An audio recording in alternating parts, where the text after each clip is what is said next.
De Salamanca y Ávila somos muy poquitos habitantes, somos unos 12.000 habitantes y tenemos una peculiaridad por la que todo el mundo nos conoce, que son las cerezas y las picotas del Valle del Jerte. En el valle no somos la principal zona productora, pero se nos conoce bastante, o por lo menos creo que la gente cuando hablar del Jerte es hablar de cerezas y hablar de picotas. Actualmente en el Valle del Jerte se producen unos 40 millones de kilos, el Jerte y las comarcas aledañas de la Vera y el Ambrós, de las cuales el Consejo Regulador únicamente protege 8,5 millones. Si lo traducimos a variedades, hay unas 104 variedades de cerezas. De esas 104 variedades se cultivan unas 35 o 40 y el Consejo Regulador protege con su distintivo de calidad 5. Una que es una variedad de cereza, luego ahora nos explicará la diferencia entre cerezas y picotas, y el resto es el grupo de las picotas del Jerte. Hoy lo que vamos a ver es como picotas cuando realmente son cerezas, pero podemos saber la diferencia porque si yo quito el rabito a una cereza, pues estoy dejando una herida, es decir, sale liquidillo de dentro de la cereza, cosa que de la picota no, porque cuando se recoge, como está totalmente madura, está cerrado, está cicatrizado esa herida. Luego esta me la como, la vamos a dejar aquí. Pero las cerezas tienen una particularidad y es que con estos rabitos no los debemos tirar, porque si con los rabos hacemos una infusión, los ponemos a infusionar, obtenemos una bebida que es muy diurética, es decir, que facilitaría la eliminación de líquidos. Y eso nos viene muy bien en verano, cuando tenemos insuficiencia venosa, que retenemos líquidos, o a las mujeres cuando estamos cerca de la menstruación nos solemos hinchar por retención de líquidos, pues esa infusión de esos rabitos de cereza nos vendría bien. Evidentemente comer la fruta también, porque la fruta también es muy diurética por su contenido en potasio y además es depurativa. Entonces vamos a centrarnos ya en las características nutricionales como tal. Si yo os dijera, ¿las cerezas son muy calóricas, poco calóricas? ¿Qué pensaríais? Poco. Tú dices poco, ¿la mayoría pensáis que son poco calóricas? Pues es curioso, porque la mayoría de mis pacientes se creen que son muy calóricas. ¿Por qué? Porque como están dulces, piensan que al estar dulces van a tener más calorías y no es así. O sea, 100 gramos de cerezas nos puede aportar más o menos como 70 kilocalorías, que es más o menos lo que nos aporta una manzana de tamaño pequeño o otras frutas que supuestamente son menos dulces. Y si os preguntara, ¿creéis que son buenas para los diabéticos o para las personas que tienen que controlar su azúcar? Si son muy dulces, ¿qué pensáis? Decirme que no, porque si no me hundís, si lo sabéis todo, no. Bueno, pues también se creen los diabéticos o las personas que quieren controlar su azúcar que como son muy dulces no son buenas, y todo lo contrario. Estamos diciendo que tienen pocas calorías y lo bueno que tienen es que tienen un índice glucémico bajito. El índice glucémico de los alimentos lo que marca es la velocidad con que esos hidratos de carbono pasan a sangre, la absorción de esos hidratos de carbono. El índice glucémico de referencia, que es 100, sería la glucosa, y los alimentos con más índice glucémico son de absorción más rápida y por tanto nos sirven peor para controlar el azúcar, y los que tienen un índice glucémico bajito nos sirven, bueno, pues para mantener ese nivel de azúcar mucho más controlado. Bueno, pues las picotas tienen un índice glucémico de 23, por tanto están bastante abajo en la lista de alimentos. Si miramos hasta el 100 hay mucha distancia. Y a los médicos y a los endocrinos lo que nos gusta sobre todo es no tanto mirar el índice glucémico, sino una cosa que se llama carga glucémica. La carga glucémica se calcula en función del índice glucémico del alimento a razón de cuántos hidratos de carbono tiene. Bueno, pues la carga glucémica de las cerezas también es baja, no llega a 7.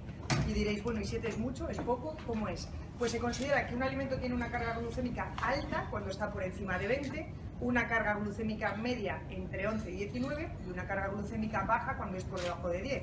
Si las cerezas tienen 7, llegamos a la conclusión de que los diabéticos y las personas que quieren controlar su azúcar las pueden comer sin problema. Cantidades más o menos, 150 gramos son una buena ración porque, insisto, no disparan la glucemia, no disparan la insulina, por tanto. Vamos a seguir un orden para no perderlo. Además, tienen una carga glucémica bajita porque tienen mucha fibra. La fibra, sabéis que se distingue entre fibra insoluble, que es la que mejora el tránsito intestinal, o la fibra soluble, que nos sirve sobre todo para mantener a raya el colesterol, para mantener a raya el azúcar también. Bueno, pues la fibra que predomina en las cerezas es la fibra soluble. Por tanto, otro punto más a favor de mantenernos en nuestro peso y mantenernos en la glucemia a raya.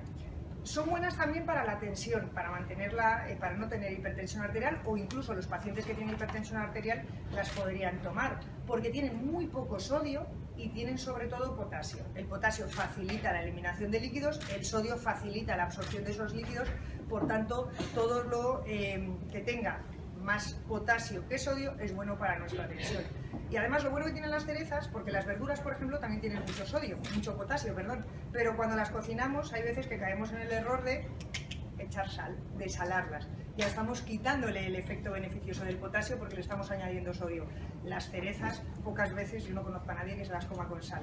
Entonces nos estamos beneficiando de ellas al 100% con todo su potasio y su poco sodio. Son muy ricas en selenio y son muy ricas en antocianinas, que son lo que le da el colorcillo, este color rojo. Y ambos, tanto el selenio como las antocianinas, son potentes antioxidantes. Las antocianinas en concreto son un tipo de flavonoides y hace que, bueno, pues venzan los radicales libres.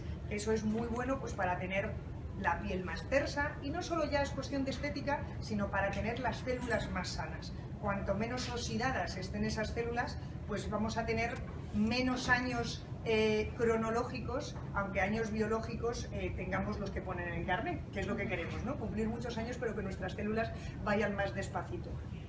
Y una de las formas que tenemos de medir la capacidad antioxidante de los alimentos es con un índice que se llama índice ORAC, que son ORAC, que son las siglas en inglés de capacidad antioxidante, capacidad de absorción de radicales de oxígeno. El índice ORAC, que fue pues diseñado por un médico, el Dr. Cao, en Baltimore, en USA, él decía que tendríamos que tomar el equivalente a 5.000 unidades ORAC al día para tener preservadas nuestras células, pues por ejemplo, de un cáncer, o que esas células estuvieran protegidas. Las cerezas del Jerte tienen un promedio. Hablo de promedio porque depende de, de dónde se recojan. Evidentemente no son todas uniformes, pero tienen un promedio de más de 4.800 unidades por 100 gramos.